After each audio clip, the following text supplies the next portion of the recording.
The handcuffs were too tight. Not painfully tight, just enough to remind me every second that this wasn't a misunderstanding they planned to clear up quickly. Sit down. The officer didn't raise his voice. He didn't need to. The authority was already built into the way he avoided eye contact, like I was already processed, already filed away. I lowered myself into the chair anyway. Across the room, under a flickering fluorescent light, stood the only person who could have ended this in 10 seconds. Amara. She didn't look at me. Not once. Amara, I said, the word catching in my throat. Tell them. Nothing. The silence stretched long enough to become deliberate. Tell them, I repeated, more quietly now. You know I didn't. Stop. She didn't raise her voice either. That was her talent. Control without volume. Just stop. I stared at her, not angry yet, just confused. Because I knew her. I knew how she handled pressure, how she deflected conflict, how she softened things when they got messy. This wasn't that. This was distance. Calculated distance. You're making it worse, she added, still not looking at me. Worse? My chest tightened. How exactly is asking you to tell the truth making anything worse? The officer beside me flipped open a file like he'd been waiting for this moment. Ms. Adeyemi, he said, we've gone through months of financial records, unauthorized transfers, shell routing, forged authorization trails. Each word landed like it had already been decided.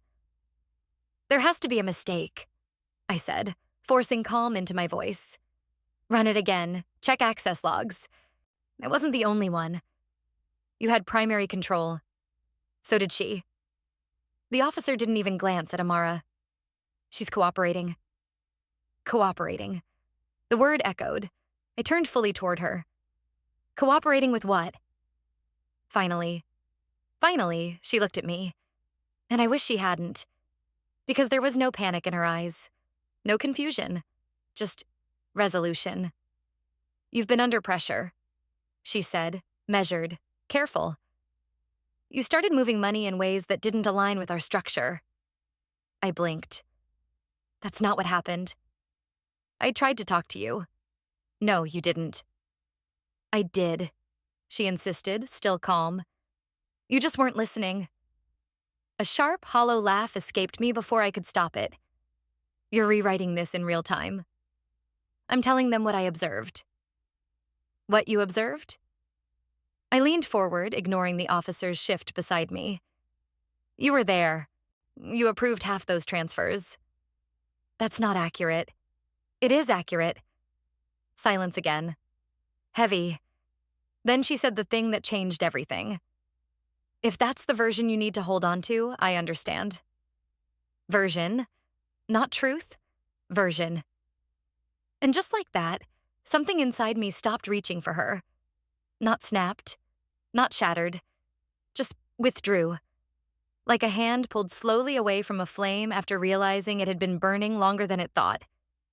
The officer closed the file with a firm snap. We'll continue this in the interrogation room. They stood me up. My chair scraped loudly against the floor again, echoing off the walls in a way that made everything feel smaller. As they led me out, I looked back. Not because I thought she'd change her mind, because I needed to confirm something. Amara had already turned away. She was checking her phone. The first time I noticed the shift, it didn't feel like a shift. It felt like success. We were standing in a crowded event space, music too loud, conversations louder, people pretending to be more important than they were. Amara thrived in those rooms. I tolerated them. This is her, she said, pulling me into a conversation with two investors. The reason any of this works? I laughed, embarrassed. That's not... She built the entire financial model. Amara continued smoothly. Every projection you've seen? That's her. One of the investors turned to me. Impressive? He said. So you're the numbers behind the operation. I nodded. That's one way to put it. It was the truth. At least partially. Later that night, I watched from across the room as the same investor spoke to Amara again. So, as founder, he didn't finish the sentence because he didn't need to, and Amara didn't correct him. She smiled, tilted her head slightly. Let the assumption settle. I remember thinking about it for maybe 5 seconds. Then I told myself it didn't matter. Titles didn't matter. Ownership didn't matter. We were building something together. That was enough. I stayed quiet. The second time wasn't public. It was quieter, more precise, which, in hindsight, made it more important. We were sitting in her living room, laptops open, numbers spread across 3 different screens. It was late, past the point where small details start to blur. I think we should adjust equity distribution, she said casually. I didn't look up immediately. Why? Clarity. That word again. I frowned slightly. What kind of clarity requires changing percentages? She smiled. Not changing, refining. That sounds like changing. It's temporary, she said quickly, just to make things easier for investors to understand. I finally looked at her. Easier how? She didn't hesitate. You handle operations, I handle vision and growth. Structurally, that needs to be reflected. There it was. Clean, simple, wrong. We built this together, I said. We did, she agreed easily. And we still are. Then why does it need to look like something else on paper? Because perception matters. That was the first honest thing she said. I should have pushed harder. Should have asked for legal review. Should have slowed the entire process down. Instead, I looked at her, at the person I trusted most, and said, fine, but it stays balanced. Of course, she said immediately, and I believed her. I stayed quiet. The third time, the shift had already settled into place. I just hadn't caught up to it yet. Boardroom, quarterly review, 12 people, most of them more interested in appearances than actual numbers. I had prepared everything.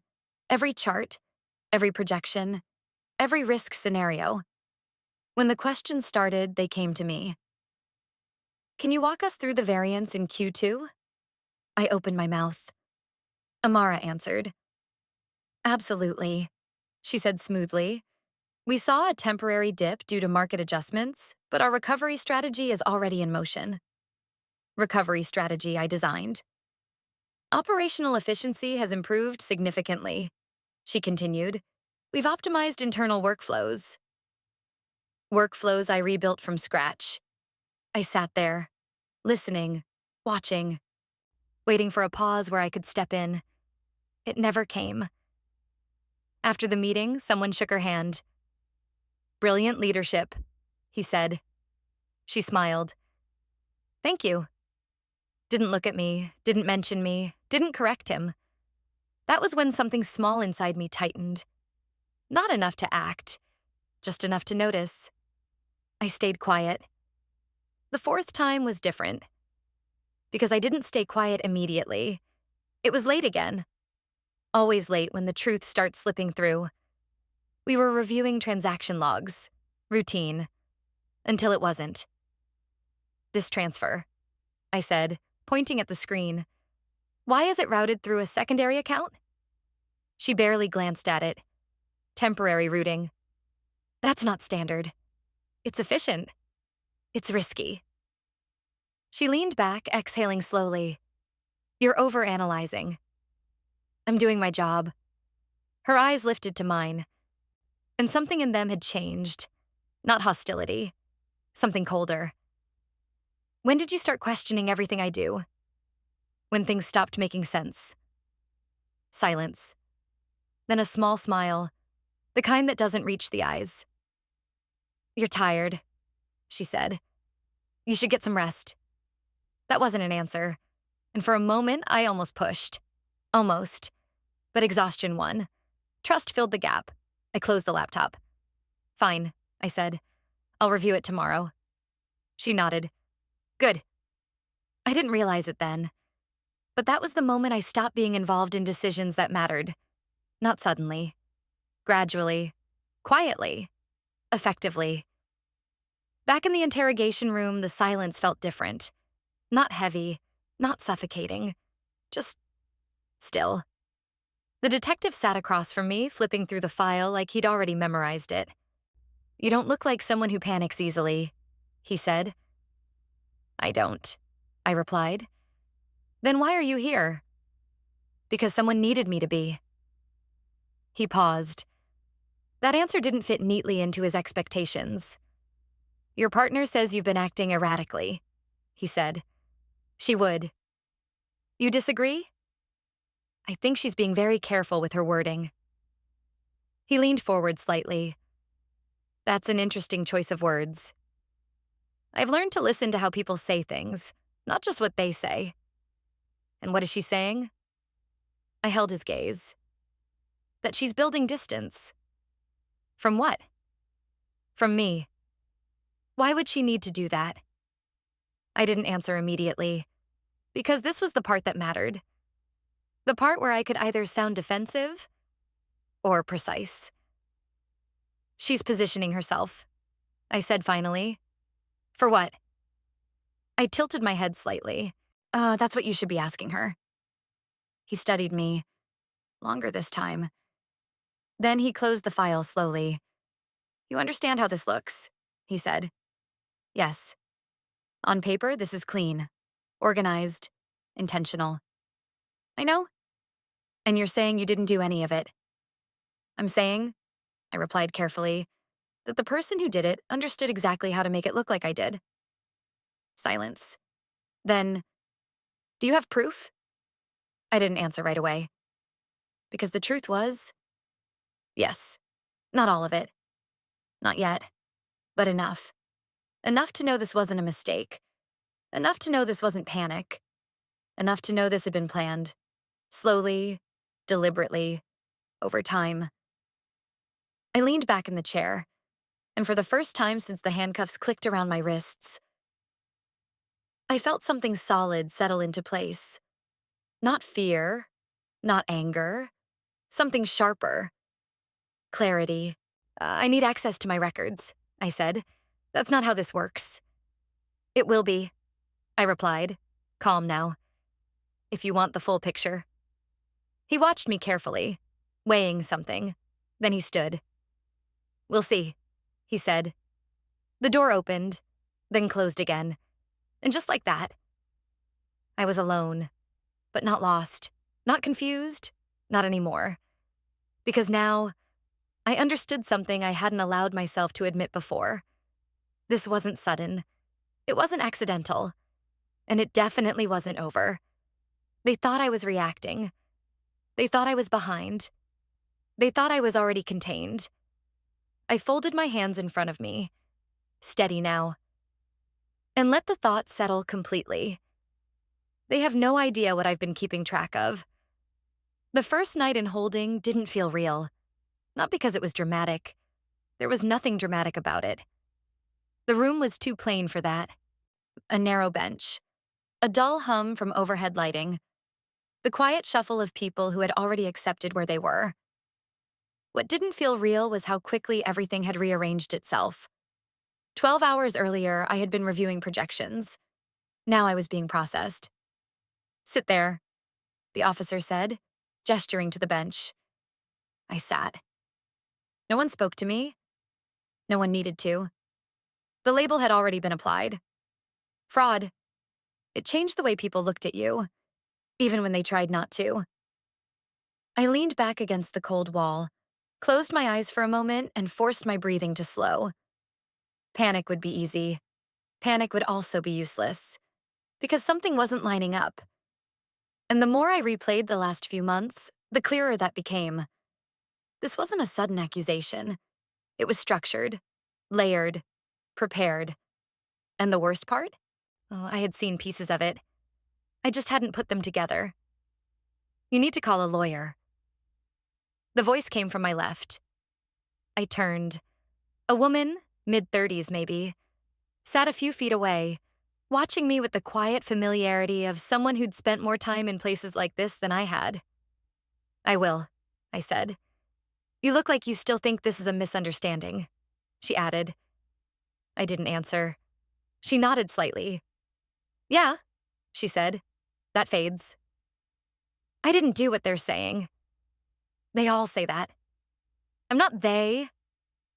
She studied me for a second, then shrugged. Then prove it.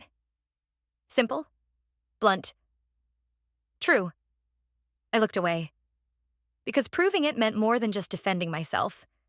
It meant understanding exactly what had been done. And that meant going back. Further than I wanted to. 3 months before the arrest, the first adjustment appeared. It was small, almost invisible unless you were looking for it, which I wasn't. Not yet. Hey, Amara said casually, sliding into the chair across from me. I moved a few things around in the accounts. I didn't look up immediately. What kind of things? Just optimizing flow, nothing major. That word again, nothing major. I nodded. Okay, just document it properly. Already done. She smiled. Easy, confident, convincing. If I had checked right then, if I had opened the logs, cross-referenced timestamps, verified routing, maybe I would have caught it early. Instead, I trusted her. Because at that point, trust still felt like the logical choice. 2 weeks later, it happened again. This time I noticed. Why is this account appearing in our routing chain? I asked, turning my screen toward her. She barely glanced. It's a temporary buffer. We don't use buffers. We do now. That's not a decision you make alone. She sighed like I was slowing something down unnecessarily. It's efficient. It's undocumented. It's under control. I held her gaze. For now, I said. She smiled slightly. Exactly. That should have been enough. It wasn't. Because I still believed we were aligned. I still believed there was no reason for her to do anything behind my back. So I did what I had always done. I made a note, and I stayed quiet. The third shift wasn't financial. It was social, subtle, strategic. We were at a dinner with potential partners, 6 people, polished conversation, careful positioning. Amara was in control of the room. She always was. We've streamlined operations significantly, she said, gesturing lightly with her glass. It's allowed us to scale without friction. One of the partners nodded.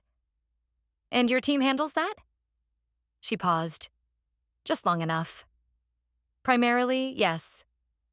Primarily. I watched her. That word mattered. It reframed everything without saying anything explicitly false. After dinner, as we walked to the car, I said, You could have mentioned that I built the system.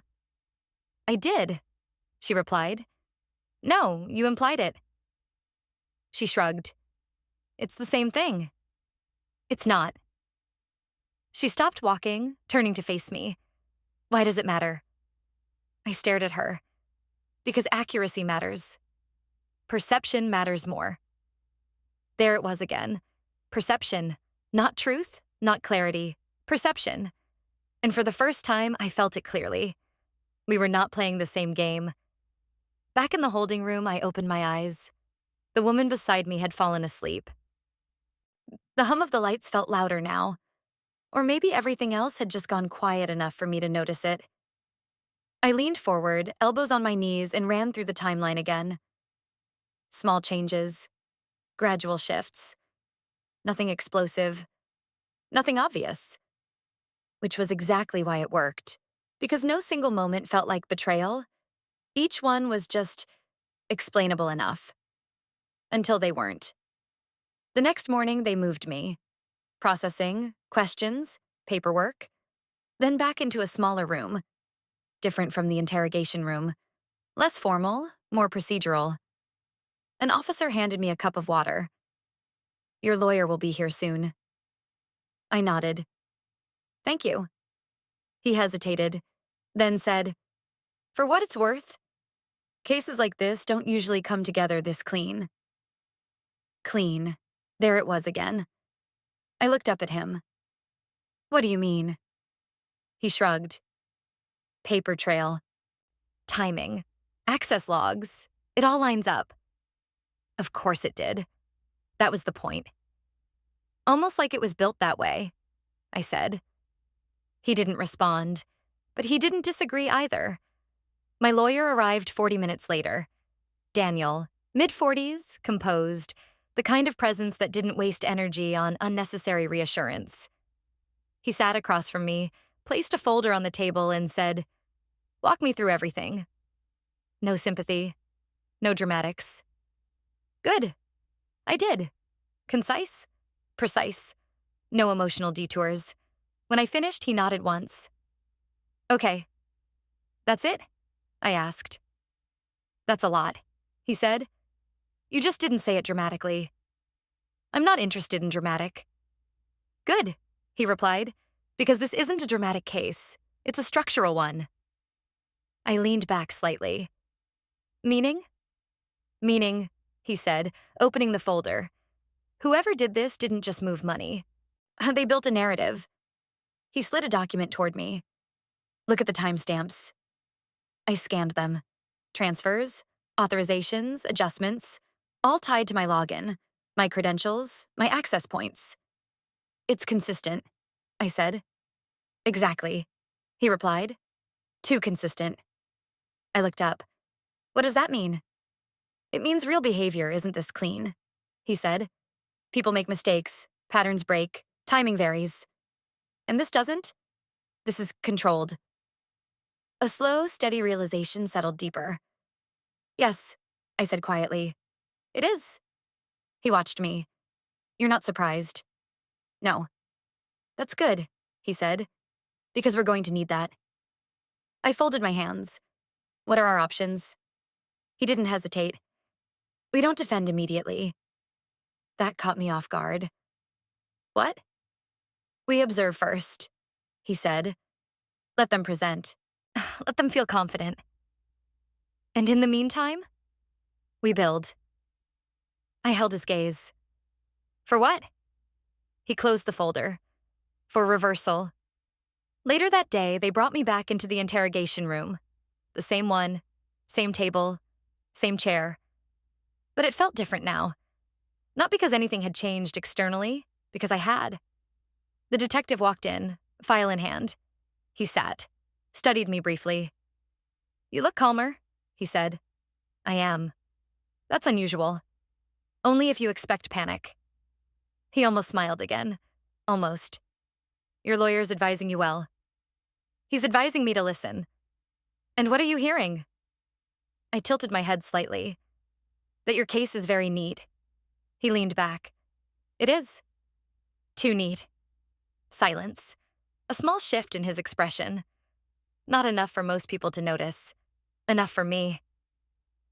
That's an interesting observation, he said. I've spent years analyzing patterns, I replied. This one doesn't behave like real behavior. And what does it behave like? I held his gaze. Design. The word sat between us. He didn't respond immediately. Didn't dismiss it either. Instead, he opened the file again. Your partner says you were becoming unpredictable, he said. I wasn't. She says you started making unilateral decisions. I didn't. She says she tried to intervene. I exhaled slowly. And how does she say that? He paused. What do you mean? Her wording, I said. Is she direct or careful? He studied me again, longer this time, then, careful, he admitted. I nodded. That tracks. And what does that tell you? That she's not lying outright, I said. She's shaping interpretation. And you're not doing the same thing? No. He leaned forward slightly. Why should I believe that? I didn't answer right away, because belief wasn't the goal. Not yet. I'm not asking you to believe me, I said finally. I'm asking you to watch her. Silence. Then, we already have. Not closely enough. That landed, not loudly, but it landed. He closed the file slowly, Do you have something specific? I met his eyes. Not yet.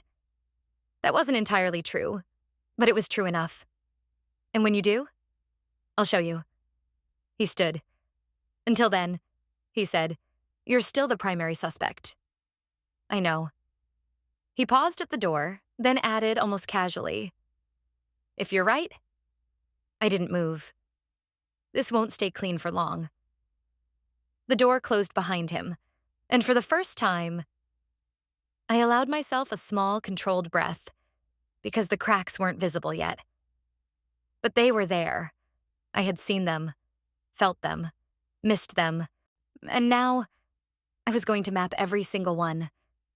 Slowly, precisely, without warning. They thought I was reacting. They thought I was catching up. They thought I was contained. I leaned back in the chair, eyes steady, mind sharper than it had been in months. And this time, I didn't stay quiet. Not internally, not anymore, because now I understood the shape of it. Not the full plan, not yet, but the intention. And intention was enough to start unraveling everything. By the third day, my name had already started to circulate. Not loudly, not publicly, but in the quiet, controlled way reputations begin to shift. Through phone calls, forwarded emails, carefully worded concern. Have you heard? I didn't expect that from her. It always looks clean on the surface. No one says fraudster immediately. They build toward it, piece by piece. The police station felt smaller that morning. Not physically, socially. Every glance lasted a second longer. Every interaction carried a layer beneath it. Even the officer who brought me water avoided standing too close. Your partner is here, he said. I looked up. Of course she was. Where? Front office, speaking with the detective. I nodded once. Thank you. He hesitated, then added quieter. She seems prepared. Prepared. I almost smiled. Yes, I said. She always is. They didn't bring me in immediately. That was intentional. Waiting is part of the process. Letting tension stretch, letting uncertainty settle in. But uncertainty wasn't what I felt. Not anymore. I sat in the chair, hands folded loosely in front of me, and listened. Footsteps outside. Muted voices. A door opening, closing. Then, bring her in. The room felt colder this time. Or maybe I was just more aware of it. Amara was already there. Seated. Composed. A file in front of her. Of course. She glanced up as I entered. Just a glance. Then back down. No acknowledgement. No hesitation. Like I was already reduced to a detail. The detective stood near the wall, arms crossed. Let's continue, he said. I sat across from her, close enough to see the precision in everything she was doing. Her posture, her breathing. Even the way her fingers rested lightly on the file. Controlled, deliberate. Amara has provided additional documentation, the detective said. I assumed she would, I replied. He watched me carefully, then nodded toward her. Go ahead. She opened the file. Not rushed, not hesitant. Just steady. I reviewed the accounts again last night. She began. There are multiple inconsistencies that I hadn't initially flagged. Inconsistencies. I've highlighted them. She continued, sliding a few pages forward. You'll notice the pattern aligns with her access windows. Her access windows. I leaned forward slightly. Which you also had. She didn't look at me. I didn't use them in that capacity. That's not what the logs show. The logs reflect authorized activity, she said calmly. Authorized by who? She paused. Just long enough to make it look like she was choosing her words carefully. By the system, she said. Not by her. Not by me. By the system. Clean. Detached. Hard to challenge without sounding emotional. I exhaled slowly. You approved those transfers. I approved operational movement, she replied. not unauthorized redirection. That's a distinction you're creating now. That's a distinction that exists. The detective stepped in. Let's keep this focused. Focused, meaning controlled, meaning structured, meaning in her favor. This isn't a debate, he added. We're establishing facts. Then establish all of them, I said. He looked at me. Go on. I turned back to Amara. Tell him about the secondary routing account. A flicker. Small. Almost invisible. But I saw it. I've already explained that, she said. No, I replied. You described it. You didn't explain it. It was a temporary efficiency measure. Created by who? She didn't answer immediately. I don't recall the exact origin. You created it, I said. That's not accurate. It is. It isn't. Silence stretched. The detective's gaze moved between us. Do you have proof of that? He asked me. Not yet. Not in a way I could present.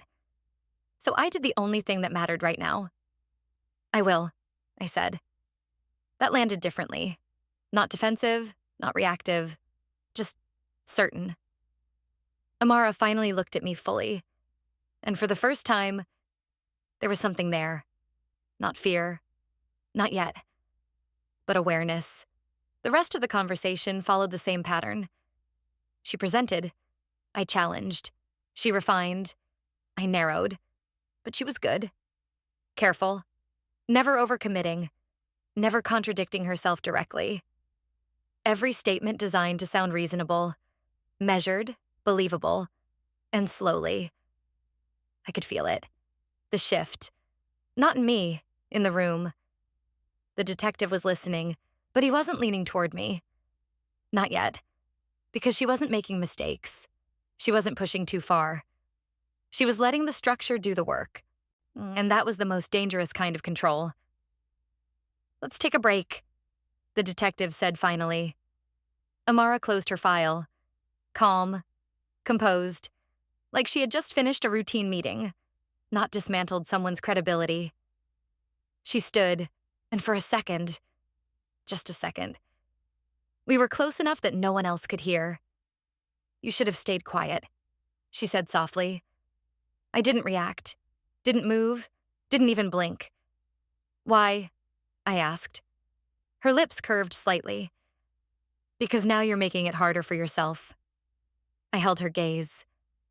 No, I said quietly. I'm making it harder for you. Something shifted. Tiny, but real. Then she stepped back, and the moment was gone. They moved me back to the holding area. Different bench this time. Different room. Same hum of fluorescent lights. But my mind wasn't replaying the conversation. It was mapping it. Every word, every pause, every deflection. Because she had slipped. Not obviously. Not enough for anyone else to catch. But enough. Enough to confirm what I already knew. She wasn't reacting. She was maintaining. And maintenance requires consistency, which means if I pushed in the right places, the pattern would break. Rough morning? I looked up. The same woman from before. She sat down beside me again, stretching slightly. You could say that. She studied me.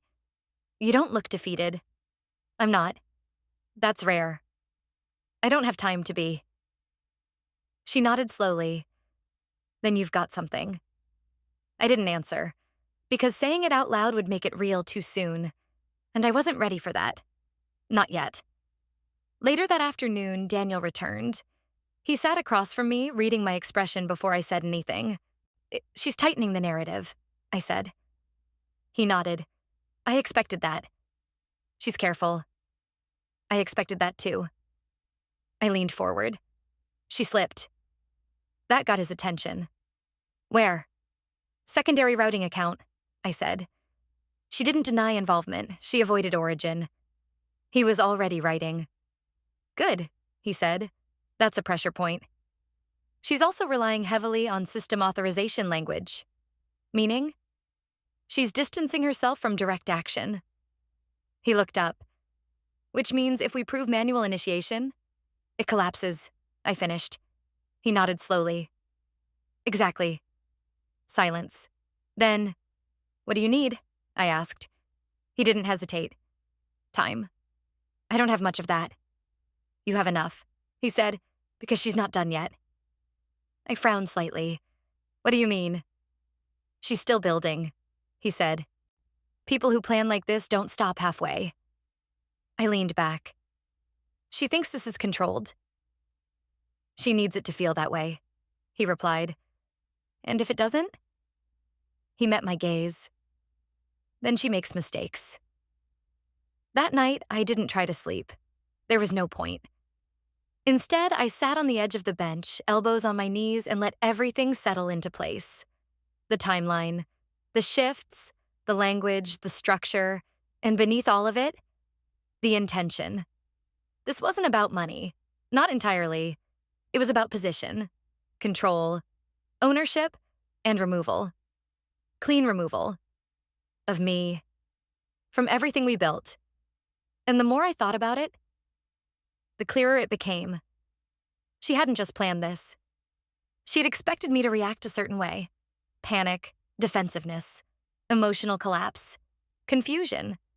She had built the narrative around that version of me. And that was her mistake.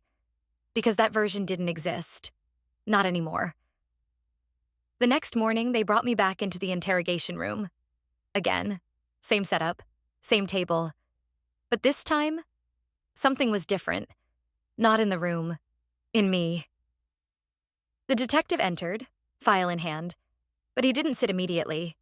He watched me, longer than before. You said you'd have something, he said. Not yet, I replied. His expression didn't change. But I know where to look. That was enough. He sat down. Then start talking. I leaned forward slightly, and for the first time, I didn't just respond. I directed. Pull access logs for the secondary routing account, I said. We have them. Not just timestamps, I continued. Initiation sequences. He paused. That's more detailed. Exactly. Silence. Then, why?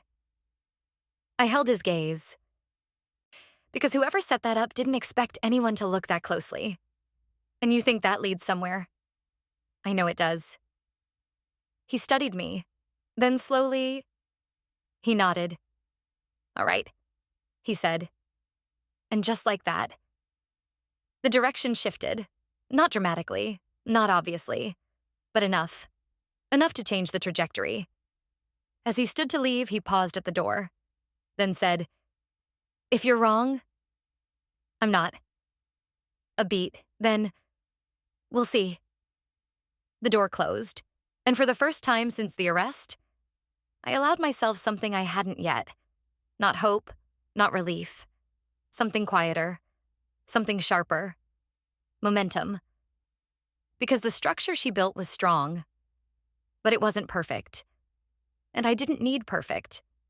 I just needed one fracture, one inconsistency, one point where design failed to imitate reality. And I was getting closer.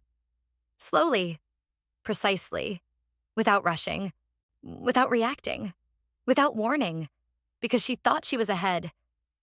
She thought I was contained. She thought the worst part was already behind her. But that wasn't the worst part. Not even close. The first crack didn't come from me. It came from the system. 3 days after I asked for the initiation logs, they brought me back into the interrogation room. But this time, something was different before I even sat down. The detective wasn't alone. Another officer stood near the wall, laptop open, screen angled slightly away from me. And the file on the table?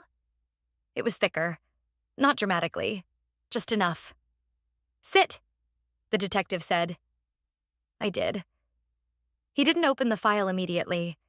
He watched me. Not like before. Before, he had been measuring. Now he was comparing. You asked for initiation sequences, he said. Yes. We pulled them. I nodded once. And? He didn't answer right away. Instead, he slid a page across the table. Look at line 47. I leaned forward, read it, then again. Slower, because there it was. Subtle, precise. Wrong. That's not how I log in, I said. The officer by the wall glanced up. Explain. I pointed at the timestamp sequence. This shows a remote access initiation followed by local authorization within 3 seconds. And? That's not possible, I said calmly. Not with our system. Why not? Because the authentication handshake takes longer, I replied. Minimum 6 seconds, usually 8. Silence. The detective didn't move. Could it be a system error? He asked. No. Why are you so sure?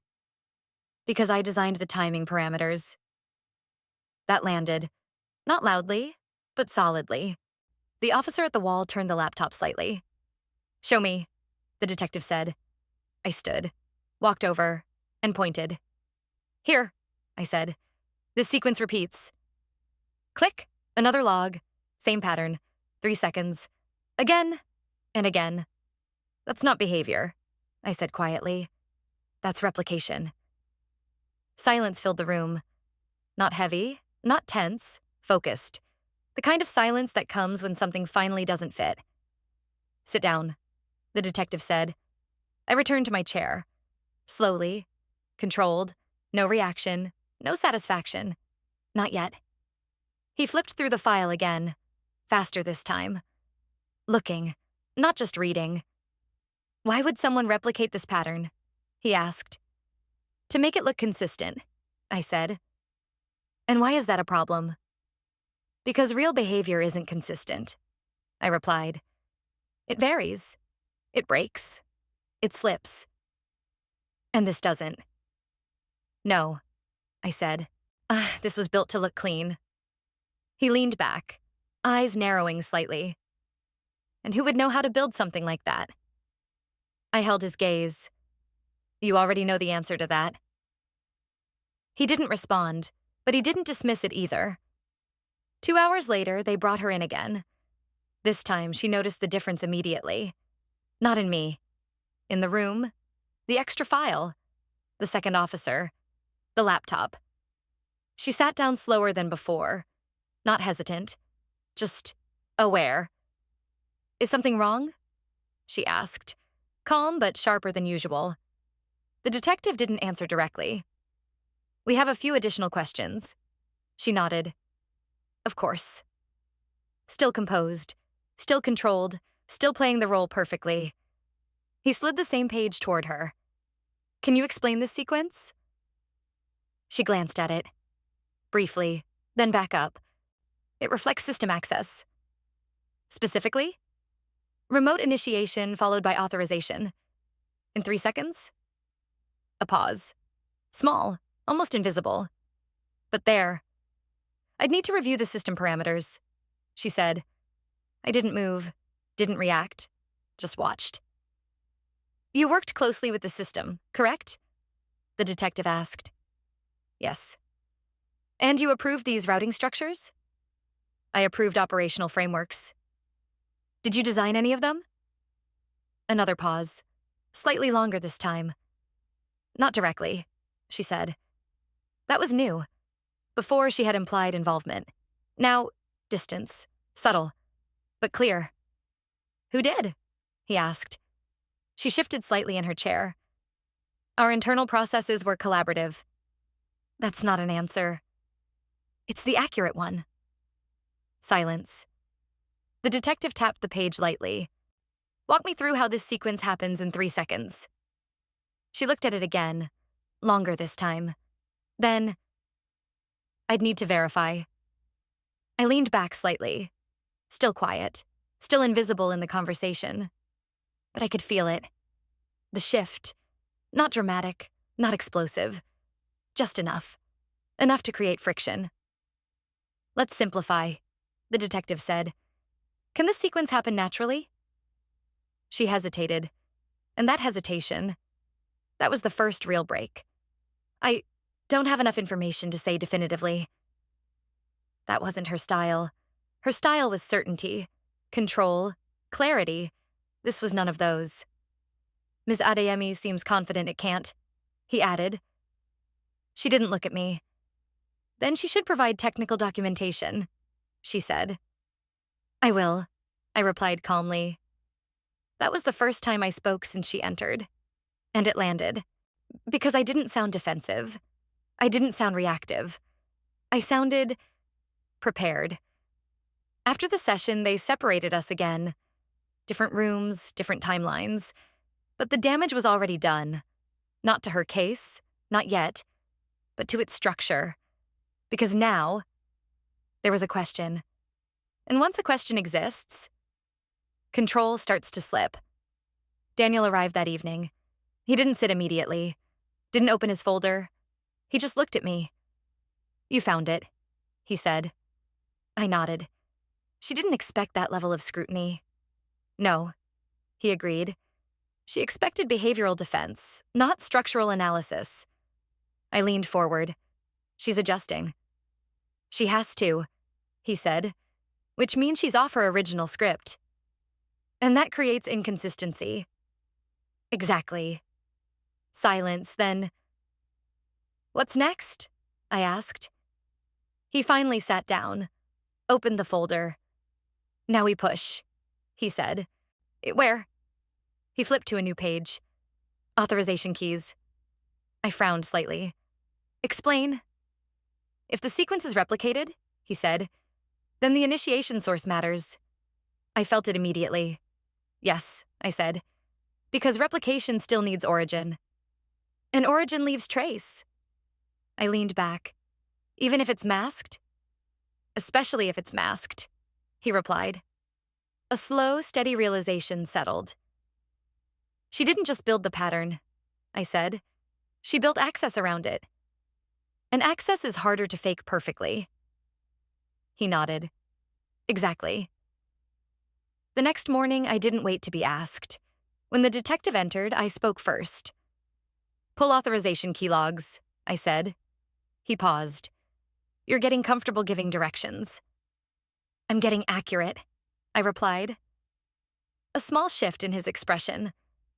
Then, we're already doing that. Of course they were. Good. Hours passed. Slow, measured, but different now. Because the room no longer felt like it belonged entirely to them. It was shifting, piece by piece. When they finally brought the results in, they didn't speak immediately. The detective placed the new file on the table, opened it, turned it toward me. Walk me through what you see. I leaned forward, read, then there it was. Not obvious, not dramatic, but undeniable. This key, I said, pointing. It's not tied to my primary device. Explain. My access keys rotate, I said. This one doesn't match my rotation cycle. Could it be a duplicate? No. Why not? Because duplicates inherit timing signatures, I replied. This one doesn't. Silence. The second officer stepped closer. What does that mean? I looked up. It means this wasn't generated from my system. The words settled. Slow, heavy, real. Whose system? The detective asked. I didn't answer immediately. Not because I didn't know. Because this was the moment, the edge, the point where everything shifts. And once it does, there's no going back. I met his gaze. Pull her access logs, I said. Silence. Then, on what basis? I didn't blink. Because the key structure matches her device architecture. That was the first time I said it clearly, directly, without softening it, without deflecting it, without protecting her. The room went still, not tense, decisive.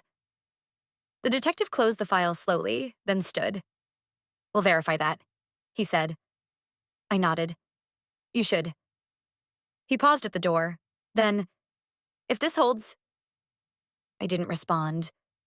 Because we both knew. The door closed, and for the first time since the arrest, I allowed myself to exhale fully. Not in relief, not yet, but in recognition. Because the structure was no longer clean, the pattern was no longer perfect, and the narrative was no longer controlled by her. They thought I was reacting. They thought I was defending. They thought I was trying to catch up. But that was never what I was doing. I was mapping, waiting, letting her build something strong enough to collapse under its own precision. And now, it was starting. Not loudly, not dramatically, but inevitably. Because the truth doesn't need force. It just needs pressure in the right places. And I had finally found them. They didn't come for me immediately. That was the first sign it had shifted completely. Before, everything had been fast. Structured, efficient, procedural. Now there were gaps. Quiet stretches where no one checked in. No one asked questions. Not neglect. Just reallocation. I sat alone in the room, hands resting loosely on the table, listening to the distant movement outside. Doors opening, closing. Voices, lower than before. Careful. And for the first time since this began, I wasn't trying to anticipate what they would do next. I already knew. When the door finally opened, it wasn't the same rhythm. 2 officers, then the detective. And behind them, Amara. She walked in slower this time. Not dramatically, just without the same certainty she had carried before. Her eyes moved briefly, taking in the room, the arrangement, me. Then she sat. No file in front of her this time. That mattered. The detective didn't sit immediately. He stood at the head of the table looking between us. Then he placed a new file down. Thicker, organized, final. "We're going to go through this carefully," he said. No one responded. "Because at this point," he continued, "details matter more than statements." He sat, opened the file. And for the first time since this started, he didn't look at me first. He looked at her. "Ms. Okoye," he said evenly, "we reviewed the authorization key structures." A pause. Small, controlled. "And?" she asked. "They don't match Ms. Adeyemi's system." Silence. Not heavy, not explosive, just absolute. She didn't react immediately, didn't interrupt, didn't deflect. She just looked at the file, then back at him. "I'd like to review that analysis," she said. "You will," he replied. "But first I need you to explain something." Her posture shifted slightly, still composed, but no longer effortless. "These keys," he continued, sliding a page toward her, "align with your device architecture." There it was.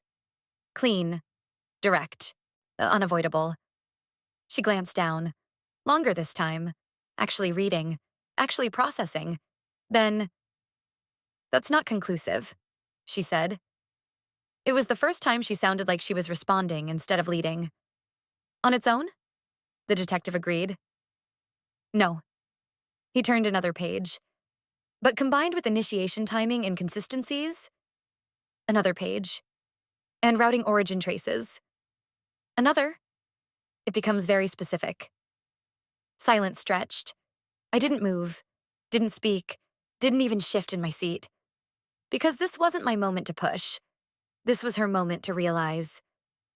"I think there's a misunderstanding," she said finally. Careful again, but different, thinner. "We considered that," the detective replied. "Extensively." She nodded slightly. "Then you understand that system overlap can create—" "There's no overlap here." He didn't raise his voice. Didn't need to. "This is direct." She looked at him. Really looked this time, trying to find space, an opening, a way to reframe. There wasn't one. "I want to be clear," she said, her voice steady but tighter now. "I have always acted within operational boundaries." "And we're evaluating that," he said, in full context. Another pause. Then, "You're suggesting I fabricated access patterns?" I'm saying, he replied calmly, that the patterns attributed to Ms. Adeyemi originate from your system. That was the moment. Not loud, not dramatic, but final. Because now, it had been said plainly, out loud, in the room, where it couldn't be reshaped. She turned to me. For the first time since the arrest, really turned. No distance, no avoidance, just direct eye contact. You've been building this, she said quietly. I held her gaze. No, I replied. You have. A flicker. There it was. Not fear. Recognition. This doesn't make sense, she said, turning back to the detective. Why would I? That's what we're asking, he said. Silence. Then, you had access, she added, her voice sharpening slightly. You're relying heavily on technical interpretation. We're relying on traceable origin, he corrected. That can be manipulated. Yes, he said. And we're looking at who had the capability to do that. Another pause. Then, you both did. That was the last angle. The final attempt to balance the weight. But it didn't land the same way anymore. Because now, the structure wasn't neutral. It was directional. I designed the system, I said quietly. Both of them looked at me. And I know exactly how it behaves when it's used normally. I didn't raise my voice, didn't rush, didn't push. And this isn't normal. Silence. Then the detective nodded once. Subtle, but clear. The rest unfolded slowly. Not dramatically, not explosively. Just inevitably. Questions, answers, clarifications, each one narrowing, each one tightening. Until the space she had been operating in closed.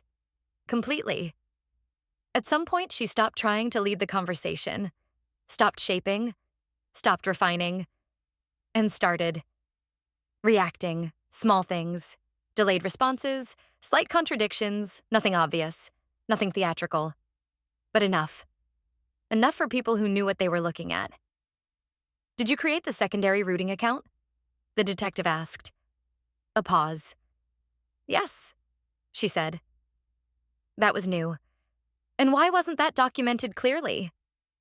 It was internal. That's not an answer. Another pause. I didn't think it required formal escalation. Why not? Silence.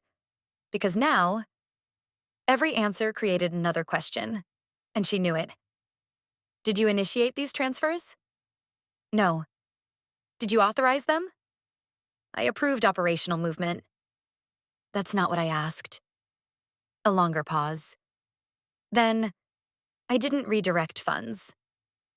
Careful again, but not enough. Not anymore. Hours passed, or maybe it just felt that way. Time stretches when control shifts, because the person losing it feels every second. And the person gaining it doesn't need to rush. Eventually, the detective closed the file. Not abruptly, deliberately. We'll continue this review, he said. He stood, looked at me briefly, then back at her. And for the first time, the roles were clear. They escorted her out first. Not roughly, not dramatically, just firmly. She didn't resist, didn't speak, but as she passed me, she slowed, just slightly, and said under her breath, "You stayed quiet too long." I didn't look at her, didn't turn, didn't react. "I stopped at the right time," I replied. She didn't answer, and then she was gone. The room felt different after that. Lighter, not in a dramatic way, just resolved. The detective sat back down, not across from me this time, next to the file. "You understand what happens next," he said. "Yes. You'll be released pending full review." I nodded. "And her?" He didn't answer directly, but he didn't need to. When they removed the final paperwork, the room felt almost unfamiliar, like something that had held tension too long and finally let go. I stood. Slowly. No rush, no urgency, because there was nowhere I needed to escape to. Outside, the air felt different. Cooler, sharper, real. I took a breath, then another, and for the first time since this started, there was no weight behind it. People would ask questions. They always do. What happened? How? Why? But the answers weren't simple, and they didn't need to be, because the truth wasn't loud. It wasn't dramatic. It didn't arrive all at once. It revealed itself slowly, under pressure, in patterns, in things that didn't quite fit. Until they did. I didn't feel victorious. I didn't feel angry. I didn't even feel relieved in the way I thought I would. I felt clear, like something that had been distorted for a long time had finally come back into focus. I thought about the first time she didn't correct someone, the first time she said clarity, the first time I chose silence over friction. None of those moments felt like betrayal at the time. That's how it works. It doesn't arrive all at once. It builds, quietly, reasonably, until it becomes something else entirely. And then, it depends on when you decide to see it. I walked away from the building without looking back. Not because it didn't matter, but because it no longer needed my attention. She had built something precise, careful, convincing. But she had built it on control. And control. Breaks under scrutiny. I didn't expose her. Not really. I just stopped staying quiet. At the exact moment it mattered. And that was enough.